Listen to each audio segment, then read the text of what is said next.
Sziasztok, köszöntök újra itt mindenkit a csatornán, a nevem Niki, örülök, hogy újra itt vagytok.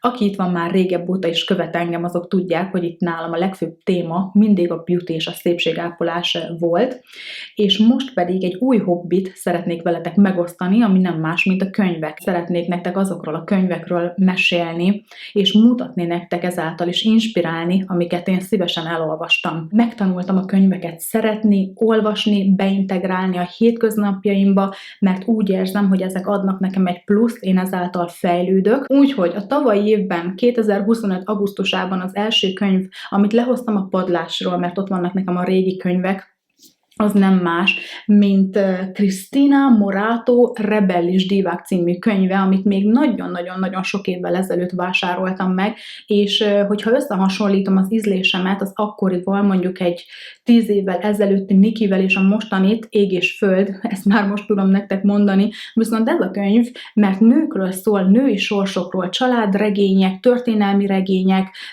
kapcsolatok családról, barátságról, szerelemről, nőkről, ezeket szeretem a legjobban, de egyébként én mindenre vevő vagyok, és hogyha tudtok nekem ajánlani könyveket, akkor ne tartsátok magatokban, írjátok meg a kommentárba. Én most itt azért vagyok itt, hogy nektek tudjak ajánlani, és ez a könyv 6 nőről, akik a történelemben nagy szerepet játszottak. Itt vannak a hírességek: Maria Callas, Coco Chanel, Wallis Simpson, Eva Peron, Audrey Hepburn és Jackie Kennedynek az életét mutatja be a gyerekkoroktól egészen a halálukig. Röviden, hogy megismerhessük ezeket a fantasztikus nőket, akik a történelem során mit alkottak, és milyen maradandót a munkájukkal és a társadalomban betöltött szerepükkel. Nekem nagyon-nagyon tetszett, és tudom nektek ajánlani, hogyha érdekelnek titeket a női sorsok, főleg egy Coco Chanelnek, vagy egy Audrey Hepburnnek, nekem nagyon-nagyon tetszett például az, hogy annak idején, már régen olvastam, de emlékszem még rá, amikor gyerek volt, és a második világháború, ő hogy élte meg 1954, a lépcsőn ül a Ritz Hotelben, Coco Chanel. Nagyon jó volt ez a könyv, nekem szívesen olvastam. Divák élete, röviden bemutatva, aki szeretné őket megismerni, azoknak azt a könyvet ajánlom. Annak idején kaptam ezt a könyvet barátnőmtől, és őt is fent megtaláltam a padon. Már másodjára olvastam ki, mert ezelőtt 10 évvel is elolvastam, viszont akkor úgy éreztem, hogy ez a könyv nem igazán nekem szól, nem én vagyok a célcsoportja, viszont most már idővel értem a könyvnek a lényegét, és nagyon-nagyon tetszett nekem. Détóth Kriszta 20 000 éjszaka című könyve a Bookline kiadótól. Ez egy régebbi könyv, nem biztos, hogy már gyártják, de esetleg Vinteden vagy bárhol meg tudjátok találni, ha érdekel titeket. 35 plusz felett tudom ajánlani. A kiégésről szól, arról szól, hogy megtaláljuk önmagunkat. Helga, Szomjas Helga, a könyvnek a főszereplője, valahol elégedetlen az életével, holott mi kívülállók azt mondanánk, hogy megvan mindene, 2 gyönyörű kislánya, csodálatos háza, odaadó, gondoskodó férje, karrierje, és mégis valahogy nem találja a helyét a világban. Édesanyjával, édesapjával való kapcsolatát is bemutatja, a barátnőit, jön egy váratlan fordulat az életében, amivel nem számolt, mégpedig egy férfi, egy gazdag üzletember Budapesten megismerkednek egy helyen, egy klubban, és utána pedig elkezdődik az ő örlődése, hogy mit válaszol a családját, a gyerekeit, és feladja el mindenét ezért a férfiért. Nagyon érdekes, nekem tetszett, mert szerintem ez nagyon sok modern nő problémája is, és érezhetnek ugyanígy, de ez a könyv, ahogy véget is ért, nekem nagyon tetszett, minden úgy, ahogy volt, könnyen lehetett olvasni, gyorsan is tudom ajánlani nektek, hogyha megtaláljátok, mert szerintem ez egy régi-régi könyv. 2 darab könyvet is olvastam doktor úrtól, az egyik dr. Csernos Imre, a Magyar című könyve, Jaffa kiadótól, és nagyon érdekes volt számomra ez a könyv, mert arra mutat rá, hogy milyenek vagyunk mi magyarok.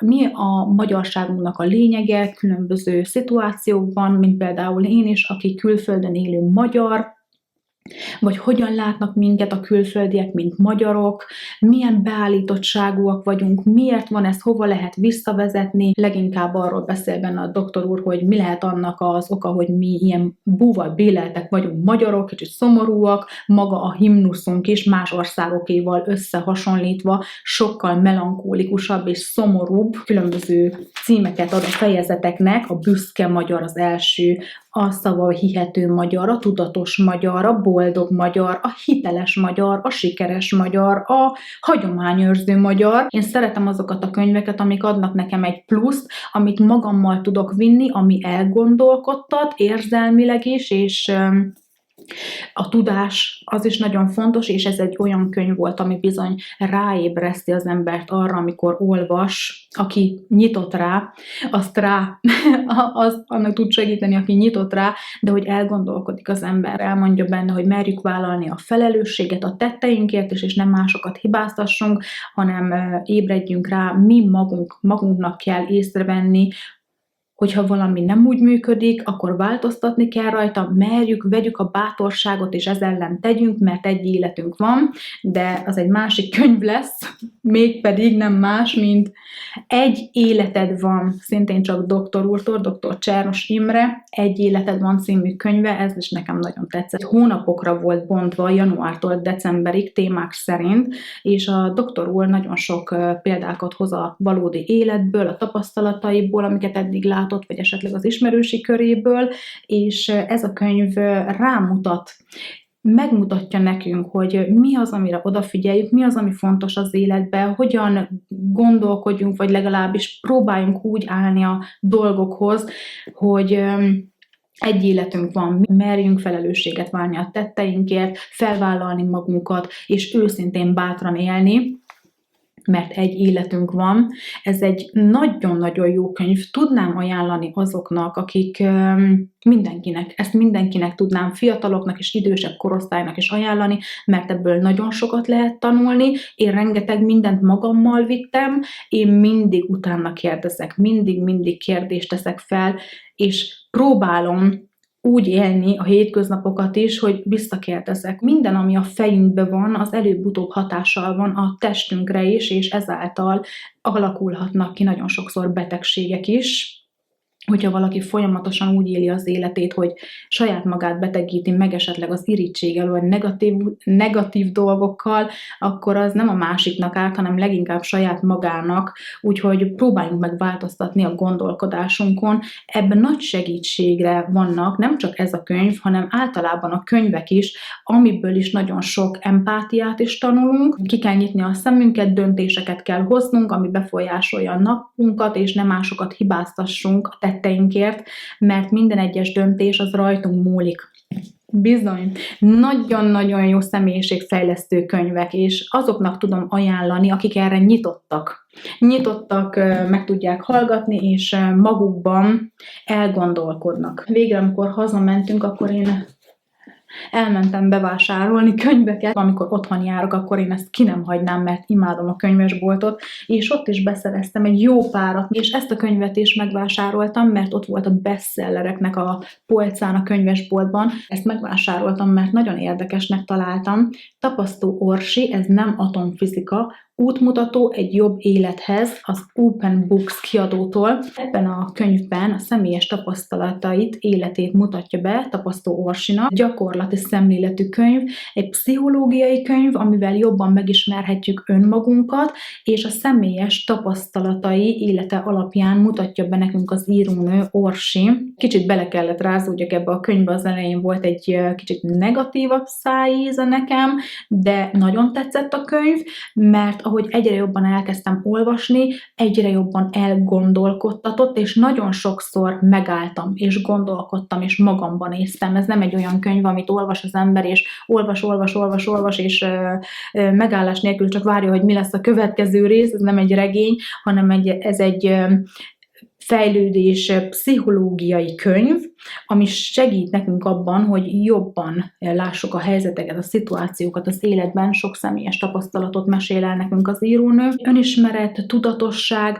kommunikáció, fejlődés, ezt mind a saját életéből mutatja be nekünk, alátámasztva a hétköznapokból, tapasztalatokból. Hogyha jól tudom, akkor az írónő fizikus volt, és utána lett mentálhigiénés szakember, aki tart előadásokat is. Nekem nagyon-nagyon érdekes volt olvasni az ő életét is. Nagyon jó személyiségfejlesztő könyv azoknak megint csak, akik nyitottak rá, és nekem borzasztó érdekes volt olvasni. Másodszor is elolvasnám, mert már régebben olvastam, és kicsit elfelejtettem, de hogy tényleg egy szuper személyiségfejlesztő könyv. Legtöbbször csak azért mondok igent olyasmire, amihez semmi kedvem, hogy szeretve érezzem magam. Nincs önbizalmam, semennyire nem értékelem önmagam, irigykedem, ha azt gondolom, hogy valaki jobb nálam. Ez nem az én életem. A változás mindig azzal kezdődik, ami bennünk van, ami bennünk végbe megy, és mi ezt felismerjük. Csak úgy tudunk változtatni, hogyha mi akarjuk, és ez igaz az előző könyvre is, dr. Csernus, hogy saját magunkon csak mi segíthetünk, és hogyha mi magunkat tiszteljük, akkor mások is fognak minket, de addig, amíg mi saját magunkat nem, addig sajnos igen. Úgyhogy ez egy fantasztikus személyiségfejlesztő könyv. Az a része, amikor örökbe fogadták a kisfiúkat, hát az kicsit megindító volt nekem, tényleg érzelmes, nekem nem tetszett a könyvbe Orsinak. Következő, amit én elolvastam, és ajánlás után vásároltam meg, a könyvesboltban kerestem még egyet, mert 2+1 akció volt, és azt az egyet sehogy nem találtam. Könyvesboltban egy idősebb néni ajánlotta nekem, hogy ez egy nagyon kedves kis történet egy nőről, és hát én szeretem a női sorsokat és hasonló könyveket, úgyhogy azt mondtam, hogy megveszem. Ez nekem nagyon nem tetszett. 2 nap alatt elolvastam, mert annyira vártam, hogy valami történjen ebben a könyvben, és semmi. Tényleg elejétől a végéig nekem ez egy nem. Lily Ullman, a lány 1983-ból egy 16 éves tinédzser lánynak az életére emlékszik vissza 2020-ból, hogy mi történt ebben az évben, amikor is megismerkedett egy fotóssal Párizsból, egy fotóssal megismerkedett a lány, és el akart menni hozzá Párizsba, el is ment, keresi az utcán, a hangulata, az ismétlődő mondatok, se eleje, se vége, várod, hogy valami izgalom történjen, de semmi. Unalmas volt, és érdektelen ez a könyv. Ez volt a év csalódása, ami azt illeti, és annyira örülök neki, hogy nem ezzel a könyvvel kezdtem el olvasni megint, mert akkor biztos, hogy elvette volna a kedvemet. 2 nap alatt kiolvastam, mert vártam, hogy legyen valami, történjen már, de se eleje, se vége az egész könyvnek. És 2 számon fut a cselekmény, 1983 és 2020, amikor is a nő megpróbálja kideríteni, hogy akkor ő miért volt olyan, vagy visszaemlékezni, keresi önmagát, se eleje, se vége. Nem is akarok többet róla beszélni, mert igazából nem tetszett nekem ez a könyv. Térjünk rá azokra a könyvekre, ami mély nyomot hagytak bennem, mint például Kristin Hannah Téli kert című könyve, amit én télen olvastam el decemberben. Anya Whitson, egy idősebb nőnek a történetét meséli el. 2 felnőtt lánya, és a kapcsolatuk az édesanyjukkal, ami mindig is nagyon furcsa volt. A lányok nem igazán ismerik az édesanyjukat, azt sem tudják, hogy mikor van a születésnapja, és hogy mindig olyan ridegen és hidegen bánt a 2 lánnyal. Az egyedüli, aki mindig ott volt nekik, és összetartotta a családot, az volt az édesapa, aki idővel a könyvben meghal, és a kívánsága az volt az édesapának, hogy a lányoknak az édesanyjuk meséljen, mert a mesék által megismerhetik őt, hogy ő milyen valójában, és a feléig a könyvnek borzasztó vontatott volt, én azt vártam, hogy itt még történik valami, vagy esetleg letegyem a könyvet, mert vártam, hogy induljon már el valami, és akkor beindult a történet, de akkor ilyen gyorsan, és minden történt, amikor a lányok elmennek az édesanyjukkal Alaszkába, ahol is elkezd mesélni, és megismerhetjük, milyen volt annak idején 1941 a második világháborúban az akkori Leningrád. Elrepít minket egy olyan világba, amit mi el sem tudnánk képzelni, hogy milyen szörnyűségek történtek ott, és a család, az összetartó ereje, ki volt ő ánya, honnan jött, mit hagyott ott, amikor elköltözött Amerikába, mit élt át, és egy anya szívszaggató története. Elkezd mesélni az anya, úgy mesél, mintha egy történetet, de közben a lányok észreveszik, hogy ez nem egy mese, hanem egy megtörtént valós esemény, és a főszereplő az édesanyjuk benne, akkor kezdik el őt igazán megismerni. És elutaznak Alaszkába, csak azoknak ajánlom, akik mentálisan stabilak, és nem olyan érzékenyek. Én borzasztó érzékeny vagyok, én nem is tudom, hogy tudtam ezt is elolvasni, de mindig a könyv végén ad nekem valami pluszt, és a lezárása is annyira gyönyörű volt, annyira fordulatos, amire az ember nem számított volna, hogy úristen, és itt bizony nagy szerepet kapnak a gyerekek, és ezt egy anyának még nehezebb olvasni. Én nem azt mondom, hogy akinek nincs gyereke, ne tudná, viszont mi anyukáknak ez még borzasztó. Nem mindenki szereti a hasonló könyveket, én tudom. Én szeretem őket, holott nagyon nehezen olvasom. Olvassátok el, aki szereti a történelmi családregényeket. Nagyon-nagyon jó volt. És a vége, én mondom nektek, hogy sírni tudnék most is. Felfedezésem volt az írónő Kristin Hanna a tavalyi évben, és egy másik könyve, Kristin Hanna Fülemüle. Ez is egy olyan könyv, mint a másik, gyönyörű. 1939, amikor a németek megszállják Franciaországot, ott kezdődik a könyv. Sírás nélkül nem lehet letenni, megrendítő, megindító történet, borzasztóan szívszorító. A nőkről szól, azokról a nőkről, akik részt vettek a második világháborúban, valamilyen úton, módon tettek azért, hogy az országuk jobb legyen, segítsenek embereknek, és megmutatták, hogy nem csak a férfiak voltak, akik elmentek katonának és harcoltak az országért, hanem itt a nők is nagyon jelentősen benne, hanem itt a nők is nagy szerepet és részt vállaltak a feladatokból, és két nőnek az életét mutatja be. Isabel és Vian, két testvér, nővér történetét mutatja be, és különböző helyszíneken, hogy ők mit tettek azért, amikor milyen szerepük volt a második világháborús náci megszállás alatt Franciaországban, Párizsban és vidéken, Carrivou, csendes kis faluban. Ez a Fülemüle című könyv, hogy miért az a címe, ez a történet közepén valahol ki is derül, de női sorsok, az összetartás, és ennek is a nagyon szívszorító tényleg, és ugyanúgy, ahogy Kristin Hanna másik könyvében is, a végén van egy óriási csavar.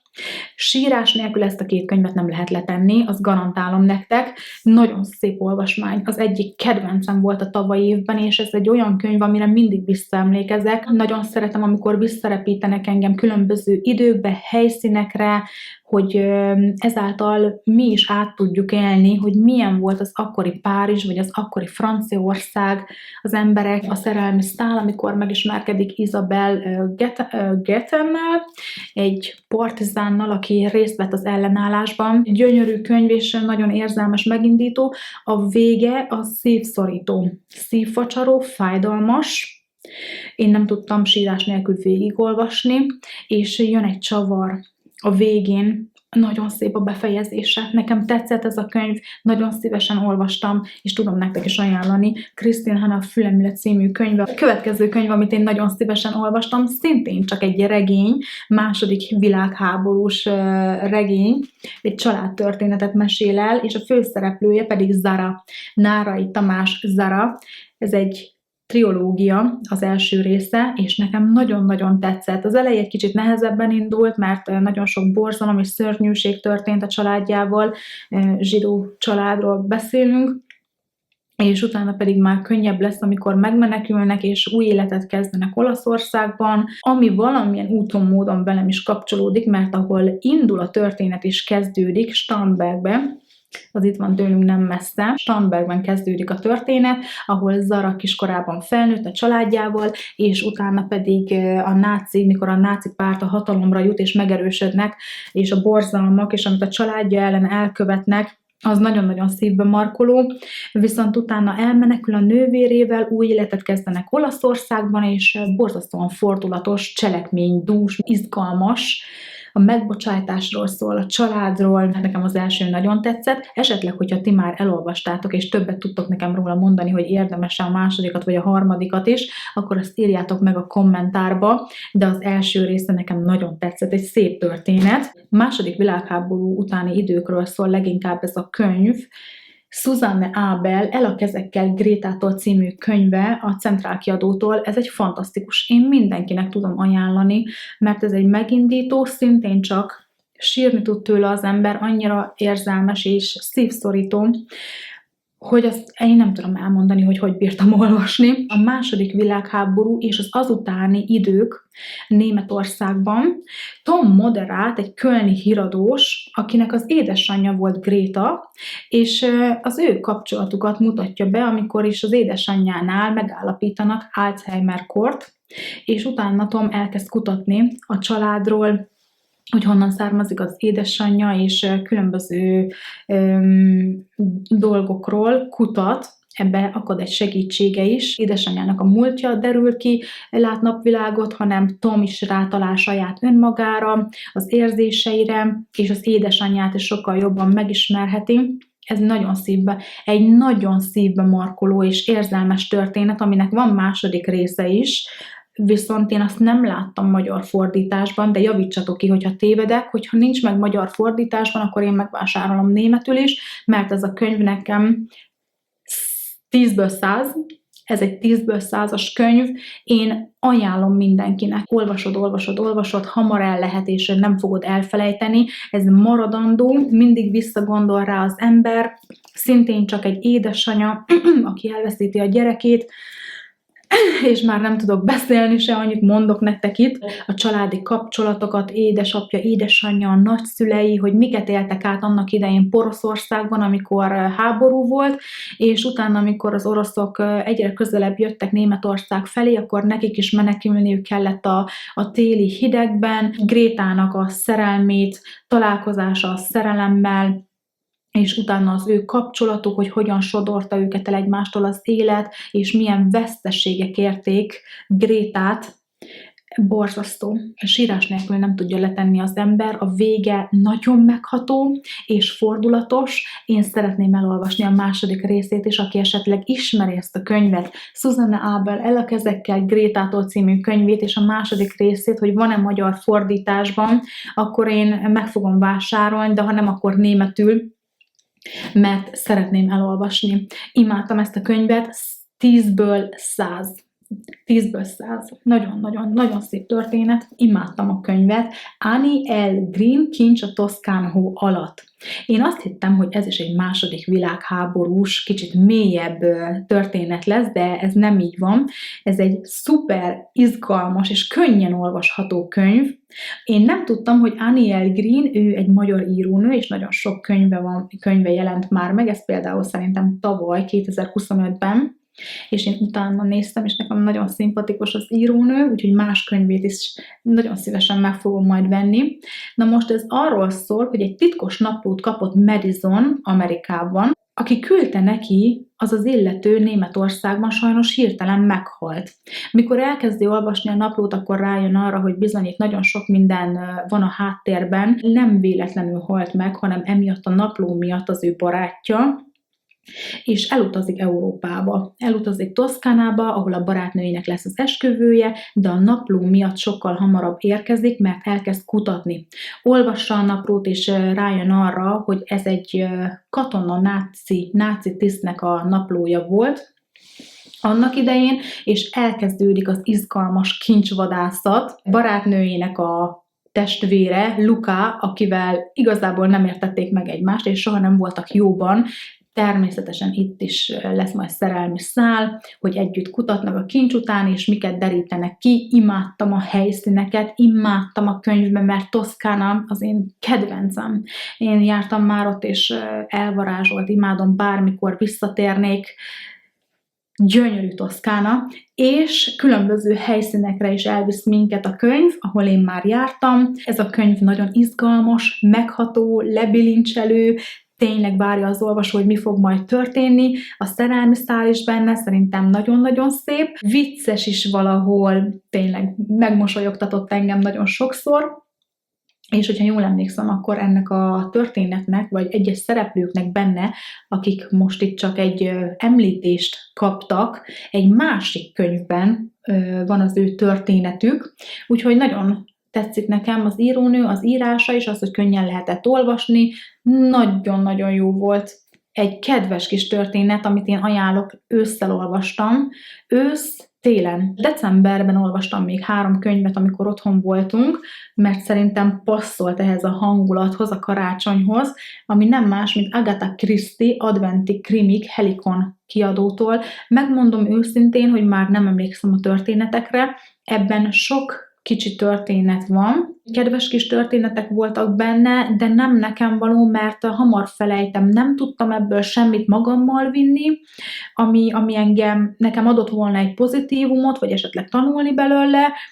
Elolvastam, rendben volt, de ennyi. Hogyha egy hosszabb történet lett volna, akkor az más, de többet én nem fogok ilyen jellegű könyvet olvasni, szerintem nem nekem való. A karácsony után, de ezt egy 2 nap alatt elolvastam, ajándékba kaptam Bernitől. Én decemberben olvastam el, ezt most is tudom nektek ajánlani. Marie Kondo Rend a lelkem mindennek, az eredeti japán módszer, amit Marie Kondo fejlesztett ki, és ebben a könyvében bemutatja nekünk, hogyan tudunk úgy kiszortírozni, nem csak a környezetünkben, az otthonunkban, hanem a lelkünkben is ezáltal, hogy mindentől megválunk, ami felesleges, amire nincs szükségünk, és ezáltal a könyv által megtanuljuk azt, hogy hogyan tudunk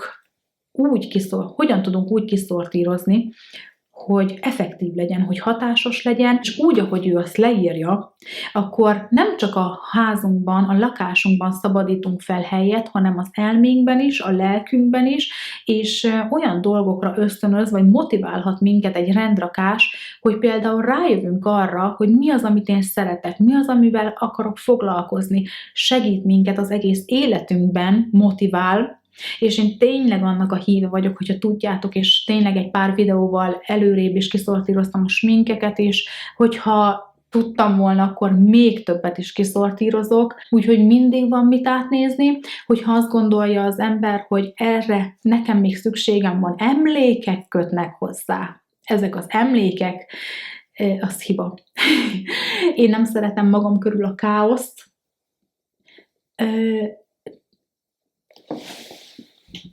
bocsánat. Nem szeretem magam körül a káoszt. Ezt most csak azért, mert filmezek, és utána mindent el fogok pakolni, de hogy tényleg ezt ajánlom mindenkinek, aki szeretne egy kicsit felszabadultabb lenni, szortírozni, tegyétek fel a Vintedre, lehet belőle pénzt csinálni, sok kicsi sokra megy, én mindig azt mondom. Itt tudnék nektek erről nagyon-nagyon sokat mesélni erről a könyvről. Amikor elolvastam decemberben, engem motivált, elkezdtem kiszortírozni, a konyhán a felén már végigmentem, gyerekeknek a ruháit, hogyha befejezem a videót, akkor az fog következni, és még nagyon-nagyon sok minden olyan részleg van itt a lakásban, ahol bőven lehet még szortírozni, és én ezt ajánlom, Marie Kondo Rend a lelke mindennek, mert ez az igazi, eredeti japán módszer, és vannak hasonló könyvek a témában, viszont ez az eredeti. Bizony, nekem tetszett, én tudom nektek ajánlani, aki szeretne egy kicsit rendet tenni, nem csak az lakásában, hanem az életében is. Ez több, mint a szortírozás, hidd el nekem. És az utolsó könyv, amit én elolvastam, ez már áttolódott januárra is, és akkor fejeztem be. Nem más, mint Sebastian Fitzek, a Meghívás című könyve, ami Spiegel bestseller nálunk itt Németországban. Sebastian egy közkedvelt, és milliók imádják a műveit, nagyon sok könyve megjelent már, és stadionokat több ezer emberrel tölt meg mindig, nagyon-nagyon híres és közkedvelt író, amit mondtam. Viszont nekem ez a könyv, ha jól emlékszem, akkor a top listáján szerintem a 6. és 7. helyen áll, nem ez a legjobb műve. Nekem tetszett, mert fordulatos volt. Eléggé ambivalens érzéseim vannak a könyvvel kapcsolatban, és nem tudom, hogy mi lehet ennek az alapja. Az, hogy nem németül olvastam el, hanem magyarul, és lehet, hogy a fordításban sem adja vissza azt a hangulatot, mint hogyha eredeti nyelven németül olvastam volna. vagy ez pszichotriller könyv, General Press kiadó, és már nem tudok beszélni, ne haragudjatok meg már, de nagyon hosszú lesz a videó, de a történet kicsit nekem fura volt, a vége nagyon-nagyon több csavar is volt a végén benne, mindig vissza kellett gondoljak, hogy micsoda, ki, kivel, hogyan, mikor, miért. És egyébként nekem tetszett a könyv, mert izgalmas volt, a főszereplőnő Marla Lindberg engem nagyon-nagyon idegesített, és ez a végén ki is derül, hogy mi volt az az indok, amiért engem idegesített végig a főszereplőnő, keresi önmagát, és ezért is elment a régi osztálytalálkozóra, elment Marla, már gyerekként egy nagy sok éri, amikor az édesapja meghal, és az édesapjáról egy nagyon borzasztó, borzalmas, szörnyű dolog derül ki, és akkor kezdik el keresni önmagát, hogy ki is ő, ki volt az édesapja, és éri egy trauma éri, és amikor meghívást kap a hegyekbe, akkor ő elmegy, és ott pedig elkezdenek furcsa dolgok történni a régi osztálytársakkal, ott maradnak a hóviharban, nem tudnak elmenekülni, kimenni se, és bizony, hát ez egy elég izgalmas pszichotriller, a vége, több csavar is van benne, és akkor az olvasó számára a fejében elkezd összeállni a kép, hogy oké, hogy akkor ez, és ekkor, és miért, akkor te vagy az, de te ki nem vagy. Megmondom őszintén, hogy meg kellett álljak, és el kellett gondolkodjak, de még napokra visszamenőleg is, hogy akkor most kivel, hogyan, miért. Szóval lebilincselő, érdekes, viszont valahol idegesítő is. Igen, én 10-ből 8 csillagot adnék rá, viszont elolvasnék a szerzőtől más könyveket is, de az eredeti nyelvén, németül. Nem volt bennem ez a nagyon-nagyon nagy félelem, vagy izgalom, vagy annyira hiányzott, kicsit valahol üresnek éreztem. Nem tudom, más témákban és más könyveket is olvasok, nagyon szívesen fogadok tőletek is ajánlásokat, és hogyha valamit ajánlatok, akkor biztos vagyok benne, hogy az jó lesz, és én meg fogom vásárolni. Már van egy jó pár, ami arra vár például az ágyon is, hogy kicsomagolja, mert nemrégiben érkezett egy posta Magyarországról, már otthon is rendeltem, és el fogok menni a könyvesboltba, vagyis amikor a videót látjátok, hogy lehet, hogy már ez meg is történt, lehet, amikor visszajövünk majd azokkal a könyvekkel együtt, fogom nektek bemutatni, hogy mik azok, amiket én majd a jövőben olvasni fogok.